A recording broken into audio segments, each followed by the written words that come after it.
Hello, everyone. Welcome back to the podcast. I'm your host, Ajoe21love, here with Sports Overview Topics, episode number 56.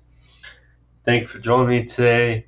Today, after a interesting sports weekend, we had UFC 264, headlined by a trilogy between Dustin Poirier and Conor McGregor. We'll be going over that today on the podcast, as well as some of the aftermath of the rewards for the 2021 Espys. They were yesterday as well, along with thoughts on the Tampa Bay Lightning. They won back-to-back Stanley Cups the other day against the Canadians. I'll go over all that today on the podcast. Um, So if you like this video, click the like button, as well as if you want to see more sports topics as well as pro wrestling reviews, click that subscribe button as well. Uh, get all the access to my videos as well, as well as notifications. So thank you, and let's begin the episode today, starting with UFC 264. The big takeaways from this weekend primarily came from UFC 264. Uh, a pretty good card, I would say, it turned out to be. Um, some mostly was unscathed. Of course, we know that Sean O'Malley and Sean Brady, that was scrapped, and thus Chris Montino, which I'm not sure, maybe could have, but Chris Montino uh, had it was a stellar fight with Sean O'Malley, and again, I'm not sure if Sean Brady maybe could have had a better fight with Sean O'Malley, but uh, not really likely. But hats off to the card. Other than that, mostly everyone was healthy, which good. Uh, but yeah, might as well, since I already touched upon it a little bit. Sean O'Malley versus Chris Montino. It started the main card for UFC 264. So Sean O'Malley, we know, the Sugar Show. He has been one of the uprising meteoric rises of the UFC. He's continuing to look better and better each time we see him. Um, Obviously, he has that blemish from the Marlon Vera fight, which is when he suffered a leg injury. Of course, also in the Andrei Sukumtov fight, he had another leg injury, but unfortunately for Sukumtov, he couldn't capitalize, whereas Marlon, he did the opposite. He was able to, and then since that blemish, which still believes he didn't lose that fight, he has a case for, but nonetheless, he is not deterred from that blemish, and he's continued to look good and good, climbing up the ranks. Hopefully after his fight, he can get better and better opponents um, moving up the ladder. You know, he talked about after this win that Cody Garbrandt has won since 2012. Dominic Cruz has been ducking him. Pierre Yan, something about Pierre Yan, I forgot what he said. And then he said his name backwards, but I can understand why. Um, Rob Font, he called him out. So clearly, Sean O'Malley wants a big name, and well, he should get a big name at this fight. He was all 3 rounds mostly. He was landing shots, basically everything he could have landed. Of course, it was a tough spot for Montino coming on the last minute notice or last second, whichever you want to call it, against Sean O'Malley. But nonetheless, showed heart, even though O'Malley was landing basically everything. And O'Malley credited him after the fight that, Montino is tougher than a 2-hour steak, basically. And Montino, it was to fight the night, and he also gets not only appreciation, hopefully, he gets a bonus for fight night, which I'm all for. Um, although that green hair of Montino is kind of iffy for me, but it is what it is. You know, hats off to him after a gutsy performance against Sean O'Malley, which was a now people there's backlash of the stoppage, which you can argue for and you can argue against. Because, I mean, I'll start with against because I know that people are going to be continually turning their heads after that decision. But, yeah, you can argue against it because, I mean, you know, he didn't look really wobbly, and it was half a minute left in the fight. So, I mean, yada yada. And he was arguing against it, and he was still on his feet. But at the same time, you know, he was really beat up. You can tell by his face. I mean, odds are if it went the extra 30 seconds or so that he was going to lose the decision to O'Malley. You know, you can argue against it again however you want it, but O'Malley said best it was probably Herb Dean's decision to save Montino a bit, and that's why the stoppage, nonetheless, a win for O'Malley. So hard to deter from that. But Montino definitely earned my respect after that fight, I'll say. So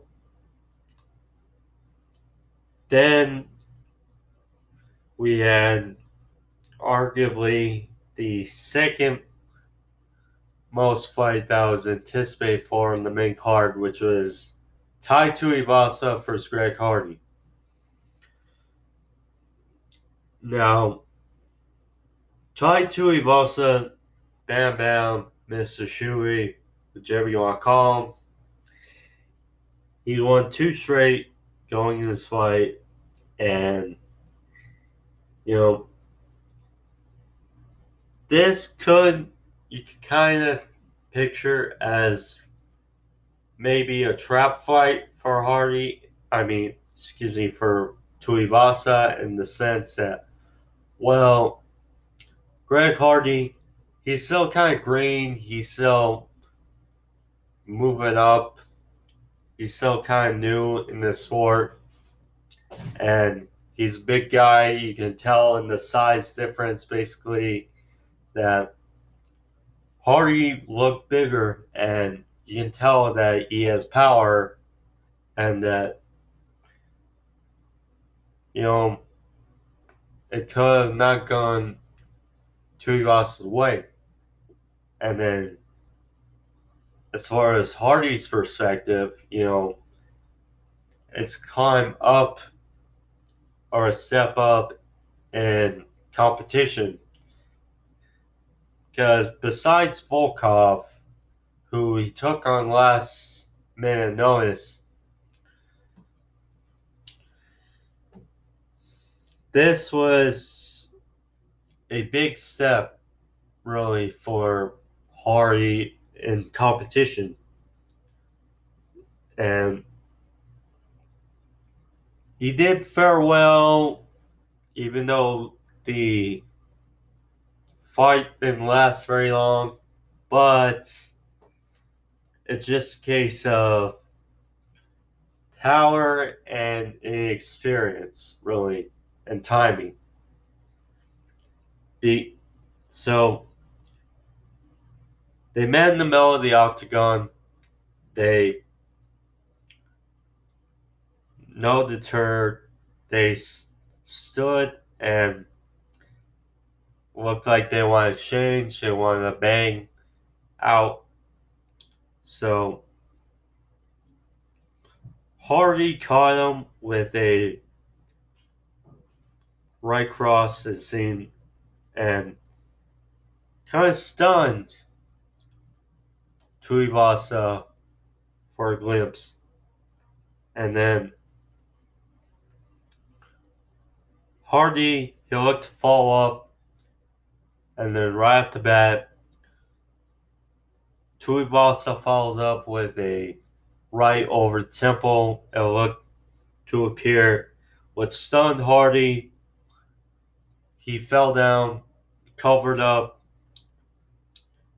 Vasa followed up with some shots, and that was basically it.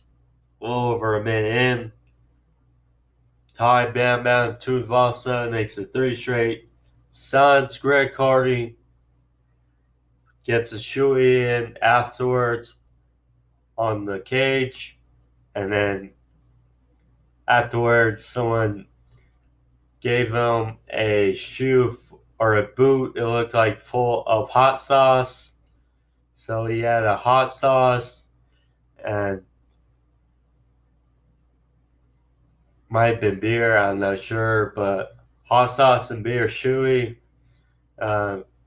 He regretted that, probably, but overall, Tuivasa makes it 3 straight. Hardy, I mean, he'll learn from this, probably. I mean, look, I get it when you clip someone or you hurt someone and then you follow up and then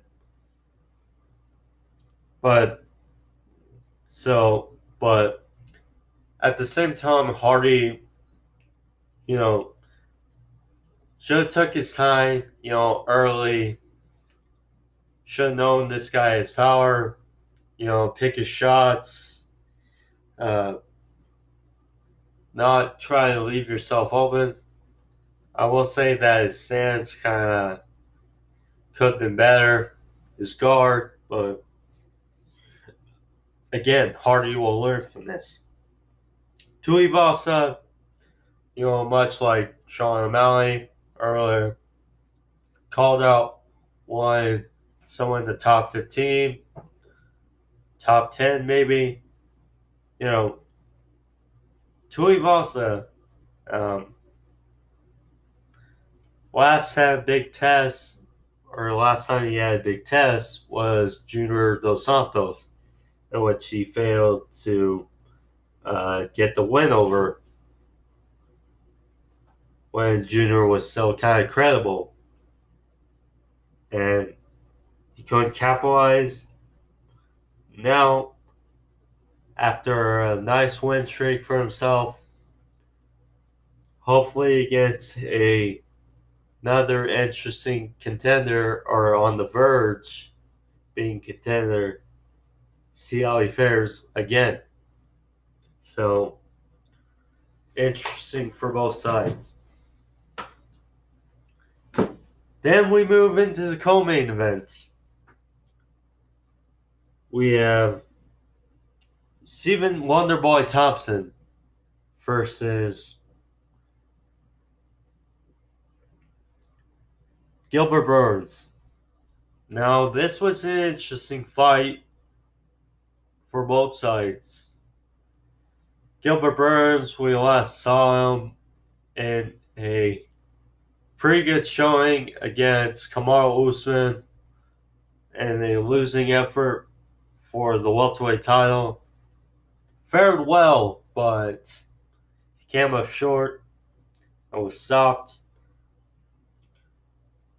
Stephen Wonderboy Thompson, we know he's been up to the top of the welterweight division for many years now. Of course, he had 2 title losing efforts to Tyron Woodley.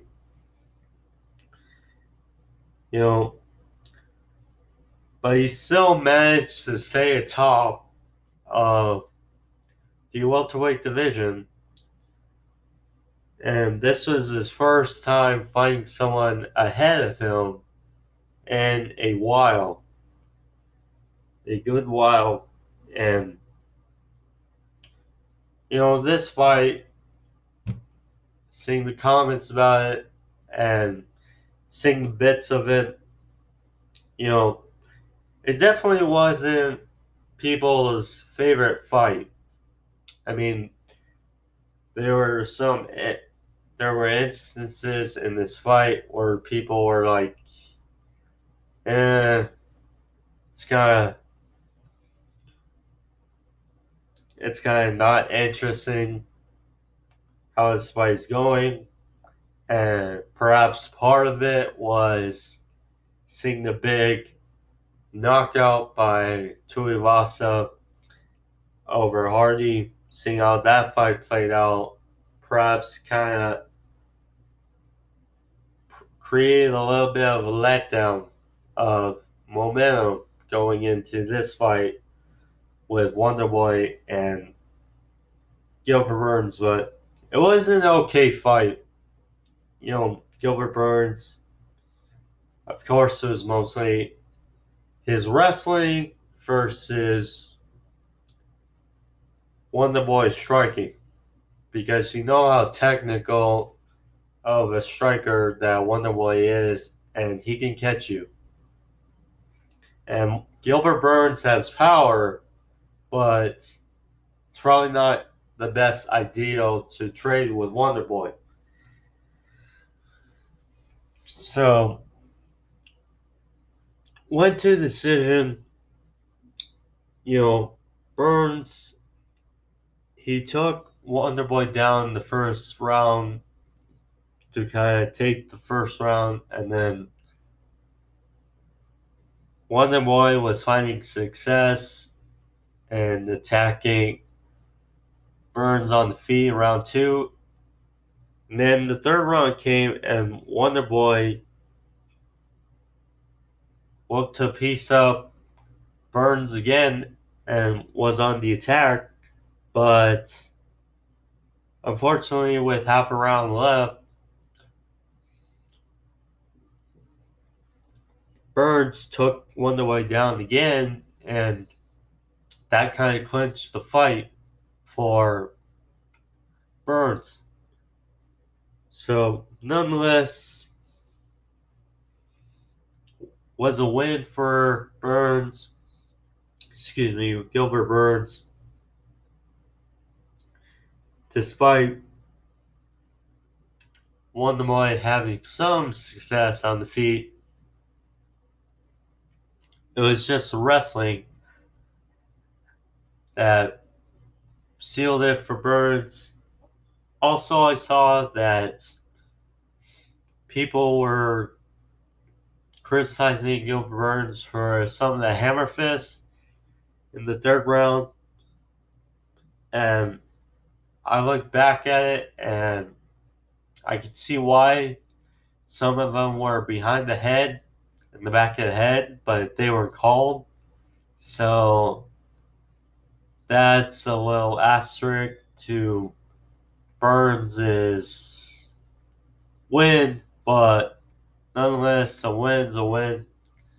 Uh, this wasn't a huge loss for Wonderboy. You know, he's still credible. Um, and so is one of the top contenders in the welterweight division. But more so, this Gilbert Burns getting back on track after that losing effort to Usman and got the W.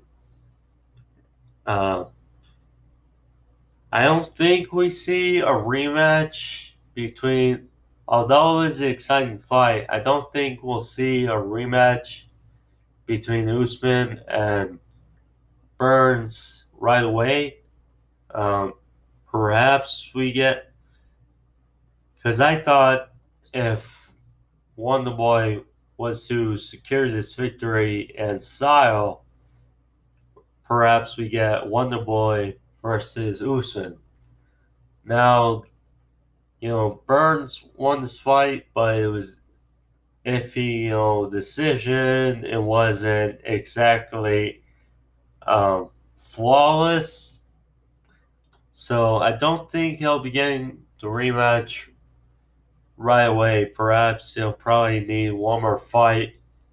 For Usman, I'd like to see him fight Colby again. I know people are going to be upset about that and don't think he's earned the rematch, but still, from what I saw, and I think many will agree, you know, Colby was winning the fight until he got finished. Credit he got finished or stopped, whichever you want to say, but it was stopped, and he beat Tyron Woodley, and he hasn't done much, but I think that's really the fight to make.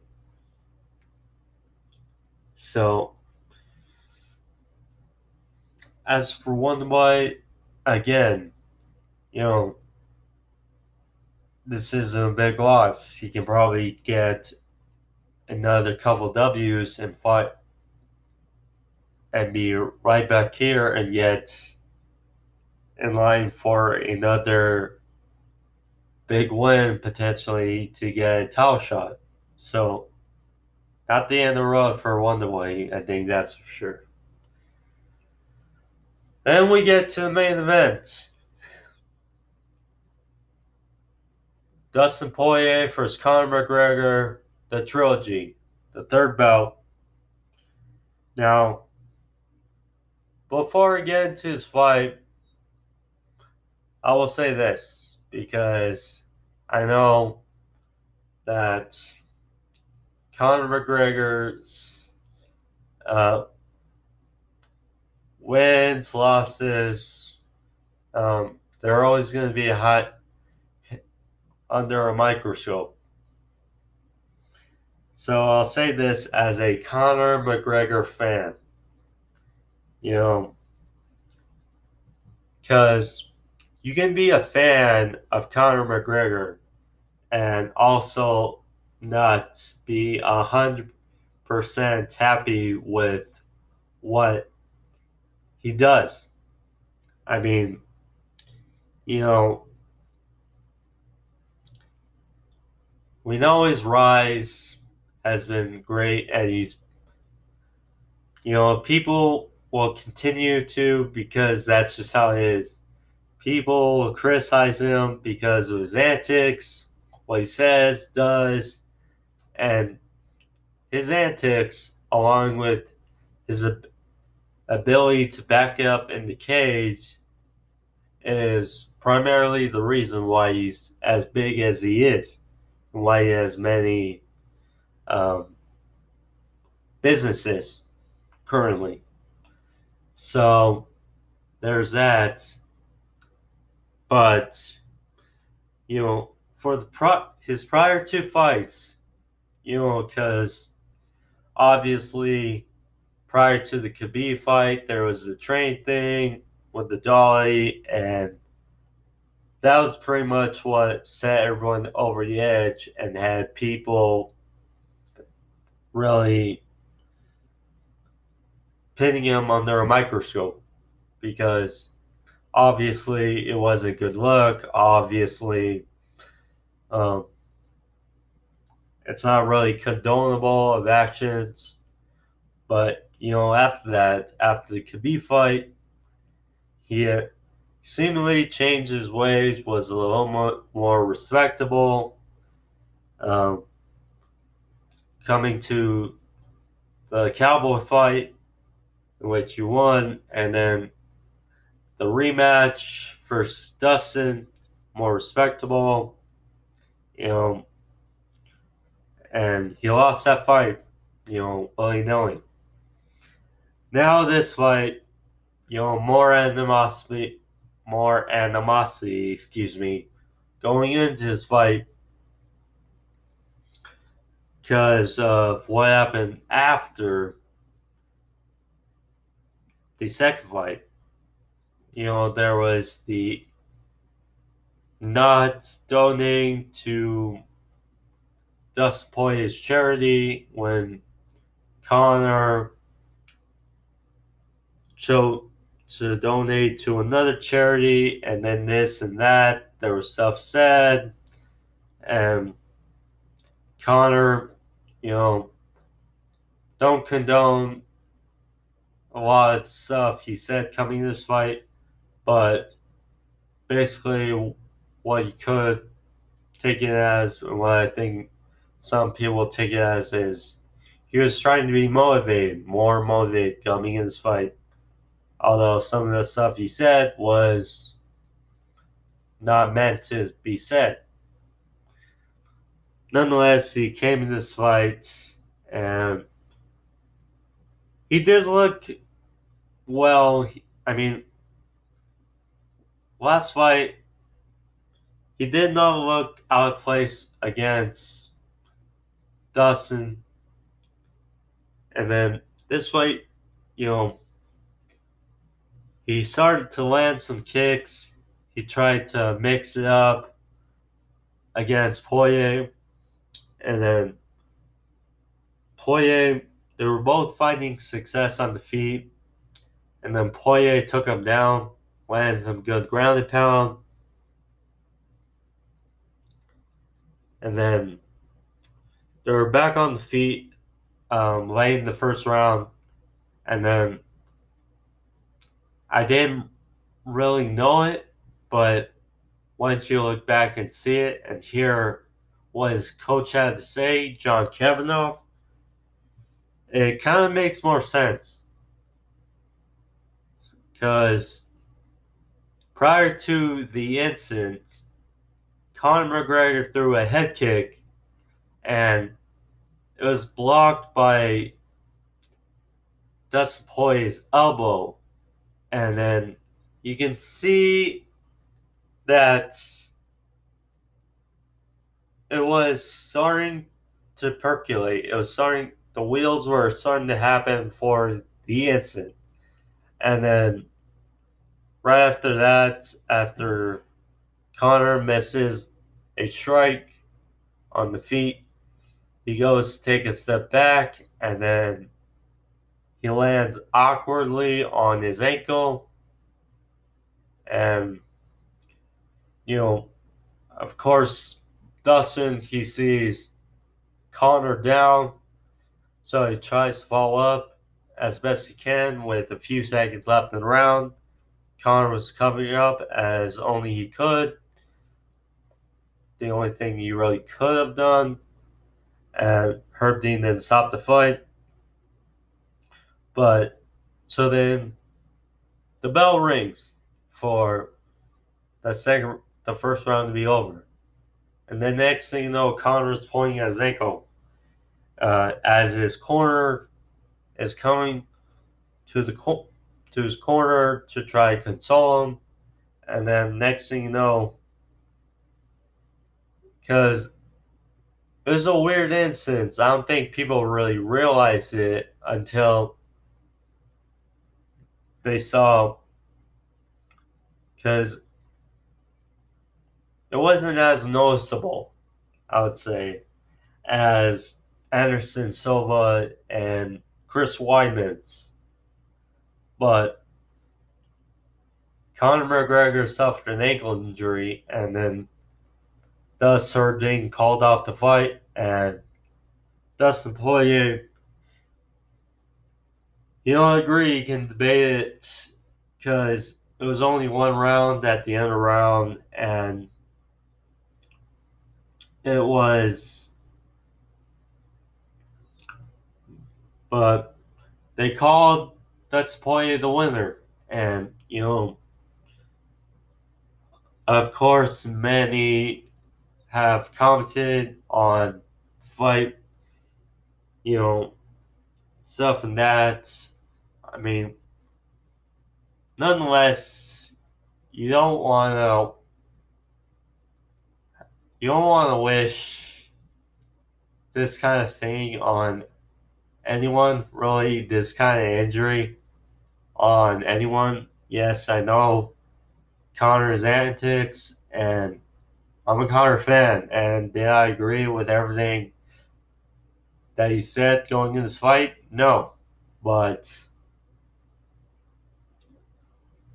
you I think everyone watching this fight kind of wish that there was a definitive end to this trilogy, and it wasn't it wasn't the end that many were picturing, but it is a weird end to the trilogy. Now, obviously, Conor, he was interviewed. Well, first, Joe Rogan interviewed Poirier, and what was he thought? Uh, he said that, I mean, it was mixed. He said that he want he wishes Connor returned safely back to his family, but at the same time, he said that Connor's a dirtbag. So, and then he told everyone in the arena that was booing that he can kiss his ass. So, there's that. He did the billionaire struts a little bit. Um, After he was pronounced the winner. And then Rogan then interviewed Conor while they were trying to help out his ankle. Conor, you can tell, was sustained, obviously, with how much pain he was in. And then he said that, antics, he's talking about Poirier and his wife, yada yada. And then uh, he said this is not over between him and Poirier. Uh, Poirier said something, uh, but nonetheless, It is what it is. It was the end to a trilogy. Whether people agree with it or not, um, but um, point blank, people are still fans of Conor, and you know, I'm still a fan of Conor. Not really of what he says, but I'm mostly a fan of how he is in the octagon, and that's just blank. That's just point blank. So there's that. UFC 264. Pretty good card. So, pretty good card. Dustin Poirier. Um, Charles Oliveira, he was there. The Bronx, the current 155-pound champion. Um, I think that's likely what happens next. Dustin Poirier versus Charles Oliveira. What should be an interesting first title defense for the Bronx. Um, after his title winning victory over Michael Chandler. So, would be a very interesting fight of two guys who have been through it a long time. Um, and to duke out over the belt, this will be Poirier's second chance at the undisputed UFC lightweight title. Obviously, he won the interim title against Max Holloway, and he lost to Khabib. Now, can he change his fortunes against the Bronx? We'll see, because Oliveira, he's been on a big win streak, and we saw against Chandler when Chandler was having success, it was on the feet, and that Oliveira can be cracked. But we know his great groundwork. He's not as good as Khabib on the ground, but well, they're good on the ground in different ways because we know Khabib is good in the sambo, that style, the wrestling, holding someone down, whereas Oliveira more jiu-jitsu style. He can attack on top and from the ground. So we'll see. But should be an interesting fight. So then the 2021 Espys were yesterday, and you know, always an interesting award show. It's also interesting to know that, especially how it was or how it's been. It's always good to see an award show um, that's filled up. Obviously, there was kind of restrictions, but still, it was good seeing the ESPYs and seeing a good amount of fans in attendance. Good amount of people, nonetheless, in attendance for 2021 ESPYs. Now, go over some of the award winners. Not get into them all, but so best team of the year, clearly, uh, no real dispute. I would say the Tampa Bay Buccaneers. They were the they won the award for best team. Configured. It was a lot of people 20 years from now, or however many years from now, people will look back at this. How the cycle, the Tampa Bay Buccaneers in 2020 to 2021 escalated. You know, Tom Brady, the Tom Brady sweepstakes, many people, including me, thought he was going to the Chargers or the Raiders. And then with a couple weeks, as time passes by, you hear things here and there, and now all of a sudden you hear potentially, okay, so Jameis Winston now returning to the Buccaneers. Okay, what are they going to do? And then you start hearing rumblings. Well, the Buccaneers are all in or going to be all in for Tom Brady, trying to do everything. And then you take a step back because many did. You're like, really? Tom Brady with the Buccaneers? And then you start to assess the roster and you think, this actually wouldn't be a bad idea. Start with the nucleus. You start with, okay, a solid O-line,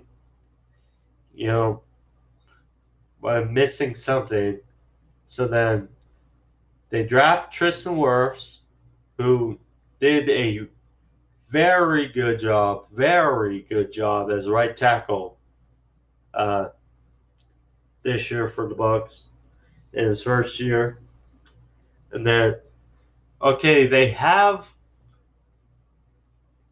Mike Evans and they have Chris Godwin. They have Scotty Miller, even though they lost, Adam Humphries the year prior. But, yeah, they have some good things on offense. O.J. Howard, Cameron Brate. And then on the defense, Shaq Barrett, Jason Pierre-Paul, Ndamukong Suh, etc. Jordan Whitehead, Carl Davis, etc., etc.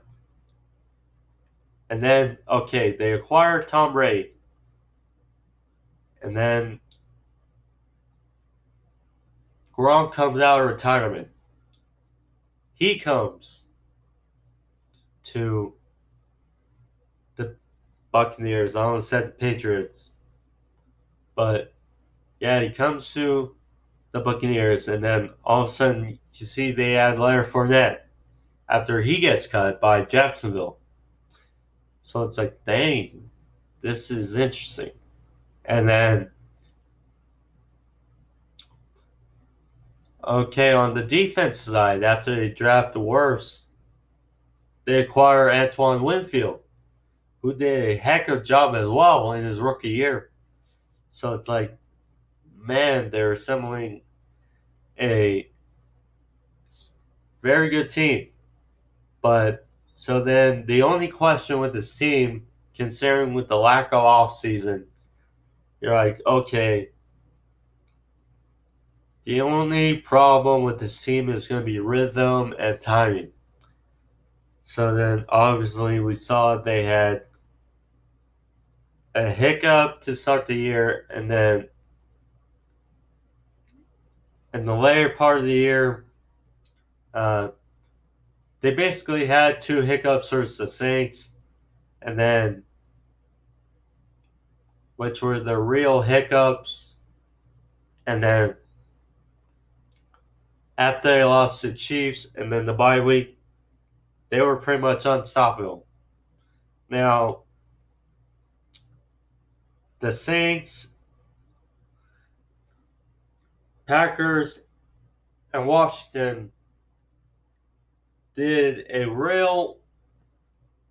they kept it close for as good as they could have. you know, but I almost said the Patriots again. The Buccaneers pulled it through, and you know, as part of a Super Bowl team, you need some luck, and you need some things to bounce your way. And of course, we know the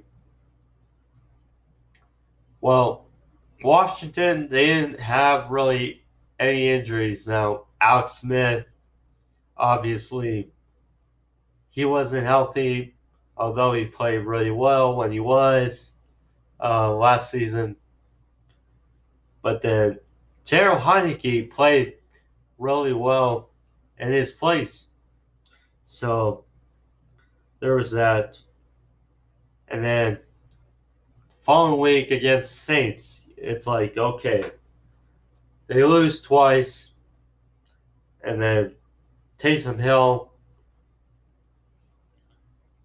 he, excuse me, he gets COVID.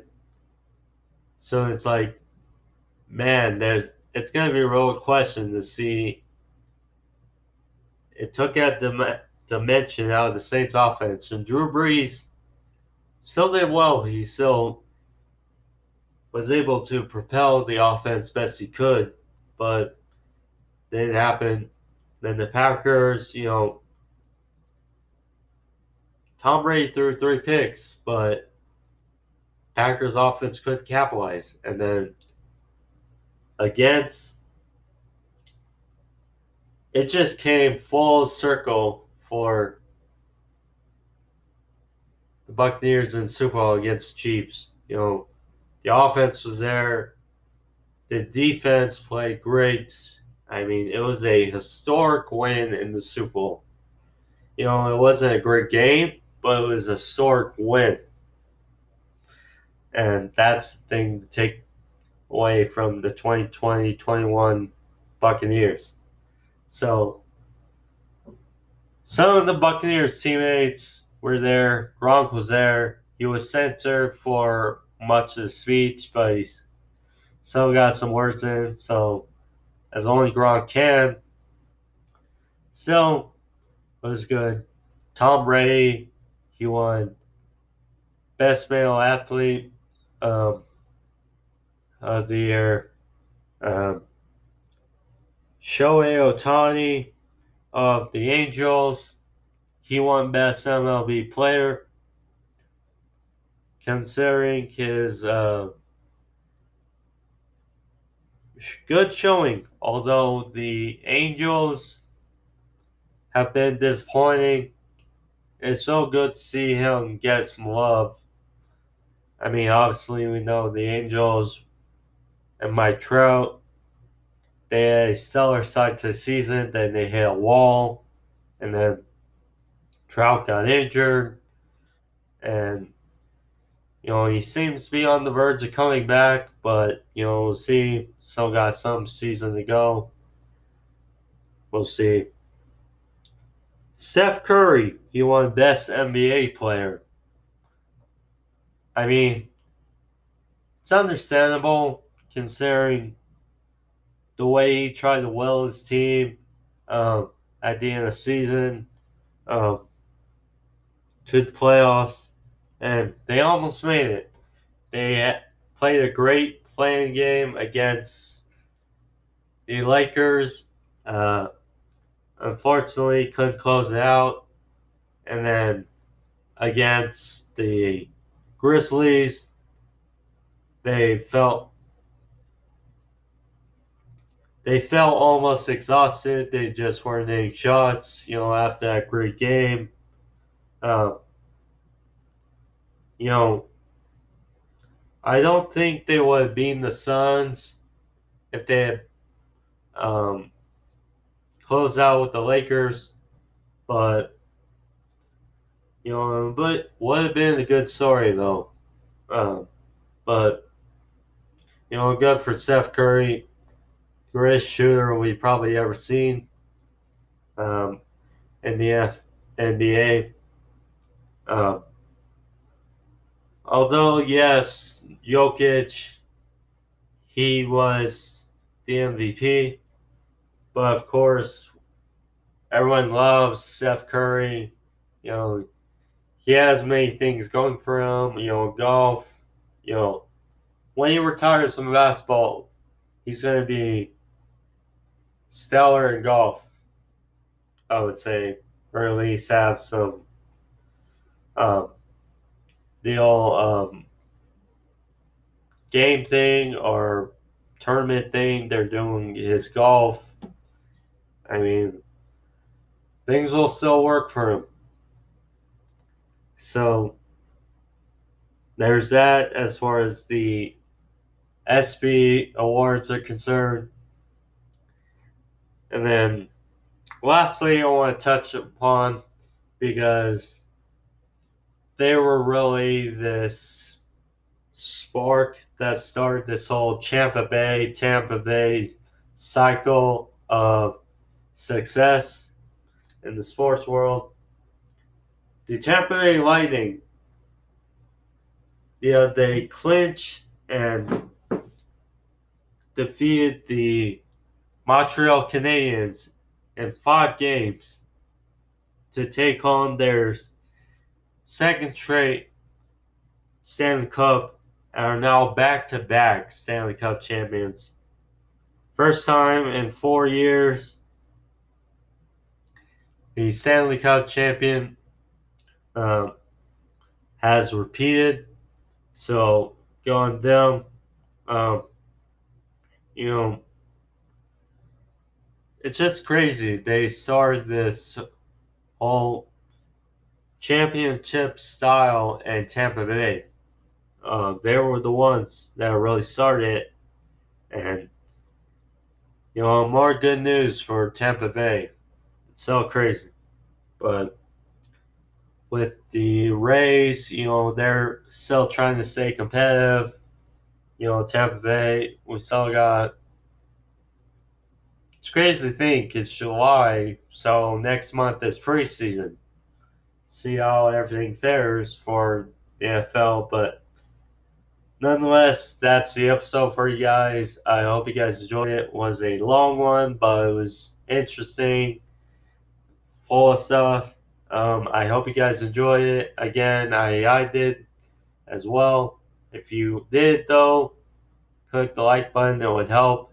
Also, click the subscribe button if you want to see more of my videos as far as access to the rest. So, thank you. I'll be back on Thursday with AW Dynamite Review. So, thank you. Be safe. Peace.